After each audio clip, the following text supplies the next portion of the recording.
They said it was just a bet.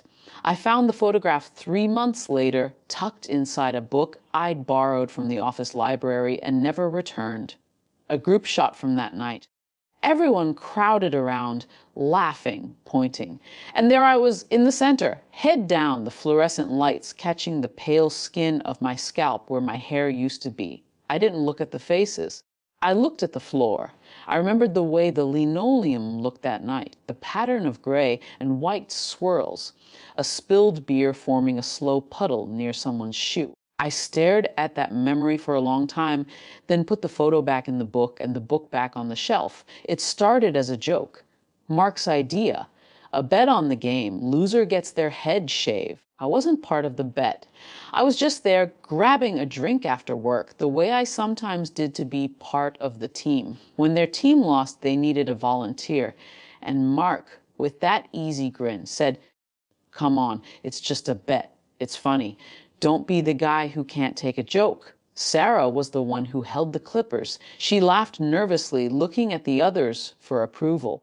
I remember the metal was cold. I remember the sound it made, a low electric hum, and then the vibration against my skull.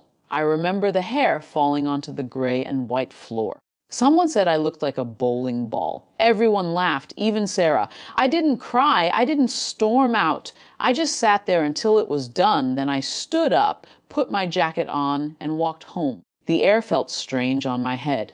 The next morning I went to work. My head was stubble. A few people glanced, then looked away. Mark gave me a clap on the shoulder. All in good fun, right?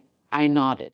Sarah wouldn't meet my eyes. I sat at my desk and worked. That first week, the anger was a physical thing, a hot coil in my stomach. I imagined quitting. I imagined yelling at them in a meeting. I imagined a dozen petty revenges. But on the third day, driving to work, a different thought arrived, very clear, very cold. They are waiting for something. Tears, a complaint, a fight. They are waiting for me to fall apart so they can feel better about themselves. So I gave them nothing. I showed up. I did my work. I stopped staying for drinks after work. I stopped trying to be part of the team. I just became present and silent. And I started watching. It wasn't active. I didn't dig through files or spy. I just paid attention. Mark's sales numbers began to dip. He started taking longer lunches, coming back smelling of beer. Sarah, always anxious, became frantic. I saw her emails, typos, wrong attachments. Panicked questions sent at midnight. I overheard things. The Tampa project was mentioned more and more often. Phrases like audit trail and discrepancies. Mark and Sarah and two others had been the core of the Tampa project. I had been on the periphery given the grunt work. I did my grunt work, documented every step, and kept my head down. 3 months to the day after the shaving, I was called to a meeting room. Not by my manager, Mark, but by a woman I barely knew, Regional Director Vance. She was in her 50s, with gray hair cut short and the kind of eyes that didn't miss much. On the table was a thin folder. "Close the door," she said. I sat. She looked at me for a moment, not hostile, just assessing. "The Tampa project audit is complete," she said. "There are significant issues, falsified timesheets, inflated expense claims, deliberately misleading progress reports." She paused. "Your manager, Mark Henderson, and 3 other members of the team are implicated." I said nothing. The hum of the ventilation was the only sound. "Your name came up repeatedly in their defense." She continued, her voice flat. "They said you were unreliable, difficult, that you weren't a team player. They suggested we look at your work as well." She opened the folder. I saw my name at the top of a page. My heart didn't pound. It felt very still. "So I did," she said. She turned the folder towards me. It contained printouts of my files. The Tampa project, every email, every spreadsheet, every log with date and time stamps. My work was meticulous, boring, and perfectly documented. The contrast with the chaos in the audit findings was complete.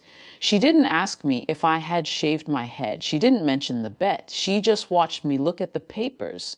"I keep records," I said quietly. It was the only thing I said. She nodded once. "I can see that." She closed the folder. "You can go back to work." The next week, Mark was escorted out by security.